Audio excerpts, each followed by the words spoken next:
کہ رمضان تو علم کا مہینہ ہے، انا انزلناہ فی لیلۃ القدر، اور چاروں آسمانی کتابیں رمضان میں اور سارے صحیفے رمضان میں۔ پتہ نہیں اللہ کو کیا پسند تھا اس مہینے کا۔ حضرت ابراہیم علیہ السلام پر چھوٹی کتابیں اتریں یکم رمضان کو، حضرت موسیٰ علیہ السلام پر تورات اتری 2 رمضان کو، حضرت داؤد علیہ السلام پر زبور اتری 6 رمضان کو، حضرت عیسیٰ علیہ السلام پر انجیل اتری 12 یا 18 رمضان کو، اور اللہ کے نبی پر قرآن اترا فی لیلۃ القدر، لیلۃ القدر میں اترا۔ تو سارا آسمانی علم رمضان میں اترا۔ سارے مہینوں کے نام عربوں نے رکھے، محرم، صفر، ربیع الاول، ربیع الثانی، جمادی الاولی، جمادی الثانی، رجب، شعبان، رمضان، شوال، ذوالقعدہ، ذوالحج۔ اس میں جو رمضان ہے یہ نام اللہ نے رکھا، باقی مہینوں کے نام تو رکھے عربوں نے۔ پھر ان کی زبان پہ اللہ لایا رمضان، چونکہ ابھی تو دنیا بھی نہیں بنی تھی اور اللہ نے قرآن کی تلاوت فرمائی تھی، تو اس قرآن میں تھا شہر رمضان الذی انزل فیہ القرآن۔ تو رمضان کا نام اللہ نے پہلے سے چن رکھا تھا، پھر ان سے رکھوا دیا۔ رمضان کہتے ہیں رمض یرمز، جل جانا، جل جانا۔ رمضان کو رمضان کیوں کہتے ہیں؟ کہ اس میں گناہ جل جاتے ہیں۔ مسلمان پہلا روزہ رکھتا ہے اور اس کے گناہ اللہ جلانا شروع کرتا ہے، اس کی بھوک پیاس کی آگ میں گناہوں کو ڈالتا ہے، جلاتا ہے۔ آخر 29 رمضان یا 30 رمضان آخری رات اللہ تعالیٰ اس کی پچھلے سال کے سارے گناہ معاف فرما دیتا ہے۔ تو اس کو اس سے تشبیہ دی گئی کہ جیسے جلنے سے چیز ختم ہو جاتی ہے، رمضان کے روزے کی بھوک اور پیاس کی تپش سے اللہ تعالیٰ پچھلے سال کے سارے گناہوں کو معاف فرما دیتا۔ تو مجھے خیال آیا اس وقت جب ابھی بالکل کزرع اخرج شطأہ تھا، ہمارے مدرسے کی مثال کزرع اخرج شطأہ، دعا کرو اللہ تعالیٰ فاستغلظ فاستوی علی سوقہ سے بنا دے۔ امید تو ہے کہ کچھ شکل اللہ نے بنا دی، اللہ اسے پوری دنیا میں پھیلا دے۔ میری تو تمنا ہے کہ ایک ایسی مثبت سوچ کے علماء کے اللہ میرے ذریعے سے تیار کروا دے جو امت کو جوڑنے والے ہوں، توڑنے والے نہ ہوں۔ تو اللہ تعالیٰ آپ کو مثبت بنائے۔ رمضان میں چونکہ سارا علم اترا تو مجھے خیال آیا کہ ہمیں رمضان میں چھٹی کرنا تو ایک ایسی عادت ہے، کوئی سنت تو ہے نہیں، تو مجھے رمضان میں پڑھائی کروانی چاہیے، چاہے تھوڑی ہوگی۔ روزے کی بھوک بھی ستائے گی اور رات کے جاگنے کی وجہ سے نیند بھی ستائے گی، لیکن اس میں ایک لفظ سینکڑوں لفظوں پہ بھاری ہوگا، غیر رمضان۔ تو میں کراچی گیا اور مفتی تقی صاحب دامت برکاتہم سے سب سے پہلے جا کے مشورہ کیا کہ حضرت میں چاہتا ہوں کہ رمضان میں چھٹی نہ ہو، پڑھائی ہو۔ اس وقت رمضان سردیوں میں تھا، تو وہ بڑے خوش ہوئے، کہنے لگے یہ تو بہت اچھی بات۔ وہ تو اتنے بڑے ہاتھی کے پاؤں میں سب کا پاؤں، اتنی بڑی ہستی نے، وہ صرف پاکستان کا سرمایہ نہیں پوری امت کا سرمایہ ہے۔ تو ان کی اس بولنے نے مجھے ہمت دے دی۔ تو پھر میں نے یہاں آ کر تو ہم نے رمضان میں سبق شروع، اس وقت ذرا میری ہمت تھی تو میں رات کو پڑھاتا بھی تھا، بیان بھی کرتا تھا۔ تو ہم نے رمضان میں شروع کی کہ یہ رحمتوں کا مہینہ، ہر چیز کی برکت کا مہینہ، ہر شے کی اللہ کی طرف سے فراوانی اس میں ہے، علم کی بھی، ہدایت کی بھی، رزق کی بھی۔ غریب سے غریب آدمی بھی سموسے بنا کے بیٹھا ہوتا ہے، پکوڑے بنا کے بیٹھا ہوتا ہے، اور دسترخوان پہ ایک کی بجائے 3 چیزیں پڑی ہوتی ہیں۔ چاہے رمضان کے بعد سب کے پیٹ خراب ہوں، ایک باری تک کھانے دی تباہی پھیر دیں۔ روزے کا مقصد ہی فوت ہو جاتا ہے۔ روزہ تو ہوتا ہے بھوک کے لیے، پر وہ اتنا کھاتے ہیں کہ سحری کا کھانا افطاری تک ہضم نہیں ہوتا، اور افطاری کا کھانا سحری تک ہضم نہیں ہوتا، پر نہ تن کا ہی کھاونا ہے۔ کہتا بھوک نہ لگے، بھوک نہ لگے۔ وہ بھوک لگنے کے لیے تو روزہ ہے، ایک تو یہ جسم کو صاف کرتا ہے، دوسرا غریبوں کی غربت کا احساس پیدا کرتا ہے کہ جو بھوک تو آج برداشت کرتا ہے، غریب روزانہ یہ بھوک برداشت کرتا ہے۔ تو اللہ کے غریب بندوں کی خدمت کر، ان تک اپنے مال پہنچا، اپنا اللہ نے دیا ہے تو ان کو بھی اس میں شریک کر، قبر میں لے جائے گا۔ تو اللہ تعالیٰ نے میرے دل میں یہ ڈالا تو ہم نے تعلیم رمضان میں شروع کی، کیونکہ قرآن رمضان میں اترا، انجیل رمضان میں اتری، زبور رمضان میں اتری، تورات رمضان میں اتری، تو پھر اللہ نے اس مہینے کا نام خود رکھا شہر رمضان، شہر رمضان۔ اس میں شب قدر رکھی، اس میں رات کی ایک نماز۔ اچھا، پہلی امتوں پہ روزہ فرض تھا افطاری سے افطاری، افطاری سے افطاری، بہت شدید تھا، 24 گھنٹے کا روزہ۔ بس افطاری کے بعد آنکھ لگ جاتی تو روزہ اگلا شروع ہو جاتا تھا۔ تو ہم پر بھی پہلے ایسے ہی روزہ اترا، افطاری سے افطاری۔ تو ابن سرمہ رضی اللہ تعالی عنہ اونٹ چرانے والے تھے، وہ شام کو لوٹے تو بیوی سے پوچھا کوئی افطاری کا سامان ہے؟ تو انہوں نے کہا ہے تو نہیں، میں کہیں سے لے آتی ہوں۔ وہ گئیں افطاری کا کوئی سامان لینے، ان کو تھوڑی دیر ہو گئی اور ان کی آنکھ لگ گئی، تھکے ہوئے تھے، سورج ڈوب گیا۔ جب وہ آئیں تو ان کا ہائے سرمہ تو ہلاک ہو گیا۔ کہ کیا ہوا؟ کہ اگلا روزہ شروع ہو گیا کیونکہ تیری آنکھ لگ گئی۔ تو انہوں نے کہا چلو کوئی بات نہیں، لیکن ظہر کے وقت بے ہوش ہو گئے۔ ایک روایت میں آتا ہے نماز پڑھنے آئے اور گر گئے، اور ایک میں آتا ہے گھر میں بے ہوش ہوئے۔ تو جو بھی صورتحال تھی اللہ کے نبی کو پتہ چلا۔ کیا ہوا سرمہ کو؟ کہا جی وہ افطاری کر نہیں سکے تو روزہ شروع ہو گیا تو بے ہوش ہو گئے۔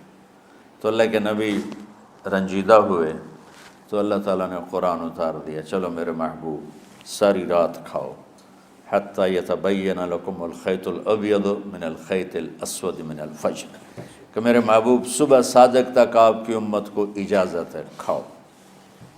پہلی امتوں پر افطاری سے افطاری، لیکن ان کی نماز تراویح نہیں تھی۔ تو ہمیں اللہ تعالیٰ نے دیا سحری تک، پوری رات۔ اچھا، ایک صحابی آئے، یا رسول اللہ میں تو مارا گیا۔ آپ نے کہا کیا ہوا؟ کہا میرا روزہ تھا، میں بیوی کے پاس چلا گیا۔ آپ نے کہا تو پھر تو غلام آزاد کر، کفارہ دے۔ کہا جی میں تو خود غریب آدمی ہوں، غلام کہاں سے آزاد کروں، خریدنا پڑے گا۔ آپ نے کہا 60 مسکینوں کو کھانا کھلا۔ کہ میں آپ مسکین ہوں، میں کینوں کھانا کھلاؤں؟ آپ نے فرمایا پھر آخری ہے کہ 60 روزے رکھ، وہ مسلسل رکھنے ہوتے ہیں جو کفارے کے ہوتے ہیں۔ وہ کہنے لگا ایک روزے چاہے کم کیتا ہے، 60 روزے اج میں کی کروں گا؟ تو آپ نے فرمایا اچھا ٹھیک ہے بیٹھ جا۔ بیٹھ گئے۔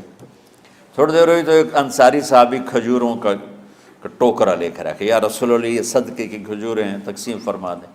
تو آپ نے فرمایا بھائی وہ کدھر ہو؟ کہا جی بیٹھا ہوں۔ آپ نے کہا ادھر آ، یہ کھجوریں لے جا اور 60 گھروں میں تقسیم کر دے۔ سبحان اللہ، اللہ نے اس امت کو لاڈ لڈائے ہیں، یہ اللہ کی لاڈلی امت۔ عجیب واقعہ یہ۔ کہنے لگا یا رسول اللہ، اللہ کی قسم مدینے میں مجھ سے غریب کوئی نہیں، آپ ایسا کرو یہ میرا کفارہ مجھے ہی صدقہ کر دو۔ تو آپ اتنا ہنسے کہ یہ آخری دانت نظر آنے لگے۔ بہت کم ایسا ہوتا تھا فَضَحِكَ حَتَّى بَدَتْ نَوَاجِذُهُ، ایسا ہنسنا آپ کبھی کبھی ہنستے تھے کہ آخری دانت پورا منہ کھل جائے۔ تو آپ اتنا ہنسے کہ آخری دانت تک نظر آنے لگے۔ تو آپ نے کہا اچھا جا لے جا تیرے واسطے، لیکن یہ صرف تیرے لیے اور کسی کے لیے نہیں ہے۔ تو جب ایسی خیانت ہوئی تو اللہ تعالیٰ نے دوسرا حکم بھی اتار دیا کہ باشروہن، کہ تمہارے لیے بیوی بھی حلال ہے، کھانا بھی حلال ہے جب تک صبح صادق نہیں ہو جاتی۔ لیکن اللہ نے ہمیں ایک نماز عطا فرما دی جس کو ہم آج صلاۃ التراویح کہتے ہیں۔ میرے نبی کے زمانے میں اسے قیام اللیل کہا جاتا تھا۔ تو اللہ نے ہمیں رات کی نماز عطا فرمائی، اور چونکہ یہ ایک مشقت ہے تو میرے نبی نے کہا یہ رات کی نماز کے ہر سجدے پر 1500 نیکی لکھی جاتی، 1500 نیکی لکھی جاتی، اور اللہ تعالیٰ ہر سجدے پر جنت میں ایک محل بناتا ہے جس کے 60,000 سونے چاندی کے دروازے ہوتے ہیں، اور ایک درخت اس کے لیے لگاتا ہے جس کے نیچے 100 سال گھوڑا دوڑ سکتا ہے۔ تو رمضان کا اہتمام آپ رجب سے شروع فرما دیتے تھے۔ میرے نبی نے 9 رمضان دیکھے، 9 رمضان اپنی زندگی میں، 9 رمضان۔ 10ویں رمضان سے پہلے آپ اللہ کے پاس تشریف لے گئے۔ آپ کی زندگی میں روزے فرض ہونے سے آپ کی وفات تک 9 رمضان گزرے، اور میں قربان جاؤں اپنے نبی پر، اپنی امت پہ کیسی شفقت تھی۔ آپ سحری کھاتے تھے بالکل آخری وقت، ادھر بلال اذان دے رہا ہے اور ادھر آپ آخری لقمہ کھا رہے ہیں، اور ادھر سورج نیچے ہوا اور آپ کھجور منہ میں۔ ایک آدمی اوپر کھڑا ہوتا تھا مدینے میں تو وہ چھت پہ، گھر کی چھت پہ کھڑا ہوتا تھا، سفر میں ہے تو وہ کسی پہاڑی پہ کھڑا ہوتا تھا، جو ہی سورج کا کنارہ نیچے جاتا اب فوراً وہ کہتا یا رسول اللہ قد غربت، تو آپ کھجور منہ میں ڈال لیتے تھے، یا پانی، کبھی پانی سے افطار فرماتے تھے، کبھی کھجور سے افطار فرماتے تھے، کہ میری امت پہ بھوک کا وقت کم سے کم آئے۔ آج کل جو یہ ہمارے افطاری کے اوقات ہیں نا، یہ سورج ڈوبنے کے بھی 2-2.5 منٹ بعد کے ہیں، کہ احتیاطاً، ٹھیک ہے چلو احتیاط کر لو کوئی مسئلہ نہیں، لیکن اصل ہے ادھر چونکہ اب سورج ہمیں نظر ہی نہیں آتا ہے، اس طرح ہم گھرے ہوئے ہیں شہروں میں، دیہاتوں میں بھی اب اس طرح کا ماحول ہے کہ وہ نظر نہیں آتا ہے، تو بہتر کہ ادھر سورج غائب ہو ادھر لقمہ منہ میں جائے، لیکن یہ تب ہے جب آپ نظر آ رہا ہو۔ اب جب آپ یہاں بیٹھے ہو حسنین میں تو یہاں تو کوئی سورج نظر نہیں آئے گا، یہاں تو مینار ہی نظر آئے گا، تو لہٰذا احتیاط ٹھیک۔ ہمارے اہل حدیث بھائی وہ 2 منٹ پہلے ہم سے افطار کرتے ہیں، تو بڑی اچھی بات ہے کہ سورج کے غروب ہونے کا جو اصل وقت ہے اس کے ساتھ ہی افطار کرنا۔ اور سحری میں ایک واقعہ سناتا ہوں، آپ سحری کھا رہے تھے، بکرے کی سری پکی ہوئی تھی، تو مولا علی رضی اللہ تعالیٰ عنہ اور عرباض بن ساریہ رضی اللہ تعالیٰ عنہ آپ کے ساتھ کھانا کھا رہے تھے، تو حضرت بلال ہے، یا رسول اللہ وقت ختم ہو گیا ہے، میں اذان دینے جا رہا ہوں، آپ برائے مہربانی کھانا پینا بند کریں، اور یہ کہہ کر چلے گئے۔ چھت، ایک انصاری عورت تھی، اس کے گھر کی چھت پہ چڑھ کے اذان دیتے تھے، چڑھنے لگے تو پھر واپس آئے کہ دیکھوں اللہ کے نبی نے کھانا چھوڑ دیا یا نہیں، آگے دیکھا تو وہ کھا رہے تھے، انہوں نے کہا یا رسول اللہ واللہ لقد اصبحت، یا رسول اللہ اللہ کی قسم سحری کا وقت ختم ہو گیا، صبح ہو گئی، تو آپ نے ہاتھ پیچھے کر لیا، کہہ رہے تیرا بھلا ہو بلال، ابھی وقت باقی تھا، تیرے قسم کھانے پر اللہ نے اس کو پہلے نکال دیا کہ تیری قسم کہیں جھوٹی نہ پڑ جائے۔ تو حضرت علی نے فرمایا کہ اگر بلال قسم نہ کھاتے تو جب تک میرے نبی کھاتے رہتے صبح صادق نہیں ہونی تھی، تو بالکل آخری وقت میں آپ کھاتے تھے تاکہ کم سے کم وقت امت پہ بھوک کا آئے۔ تو اللہ تعالیٰ آپ کے علم میں برکت دے۔ رمضان علم کا مہینہ ہے، سونے کا نہیں ہے، کھانے کا نہیں ہے، سموسے پکوڑے کا نہیں ہے، رمضان علم کا مہینہ، شب قدر اس میں ہے، اللہ کا عرش پہلے آسمانوں پر ہے، سارا دن ساری رات اللہ کے اعلان ہو رہے ہیں، کوئی بخشش چاہنے والا، کوئی معافی چاہنے والا، کوئی رزق چاہنے والا، کوئی ہدایت چاہنے والا، کوئی شفا چاہنے والا، اور فرشتوں کے اعلان ہو رہے ہیں، بھلائی کرنے والے آگے بڑھ، برائی کرنے والے بس کر دے۔ تو جو رحمت رمضان میں، میرے نبی نے فرمایا اگر میری امت کو پتہ چل جائے کہ رمضان کیا ہے تو یہ تمنا کریں گے کہ کاش سارا سال ہی رمضان ہوتا۔ تو بچوں آپ خوش قسمت ہیں کہ آپ کا جو رمضان ہے وہ علم کی طلب میں ہے، اس میں اگر آپ سوئے بھی ہوگے نا تو آپ کو وہ اجر ملے گا جو نفلیں پڑھنے والوں کو بھی نہیں ملے گا۔ ایک شخص آیا کہ یا رسول اللہ، اب دیکھو آپ اللہ کے راستے میں ہو، آپ اللہ کے راستے میں ہو، ایک شخص آیا، یا رسول اللہ کیا میں کچھ مال خرچ کر کے اللہ کے راستے میں جانے والے کا اجر لے سکتا ہوں؟ آپ نے فرمایا کتنے تیرے پاس؟ کہنے لگا جی 6000۔ اس دور میں 6000 بہت بڑی دولت تھی۔ تو آپ نے اسے فرمایا کہ تو 6000 تو کچھ کہہ رہا ہے اور میں یہ کہہ رہا ہوں تو سارے بھی خرچ کر دے تو جو اللہ کے راستے میں سویا ہوا ہے اس کی نیند کے اجر کو بھی نہیں پا سکتے۔ تو آپ سب اللہ کے راستے میں، آپ طلب علم میں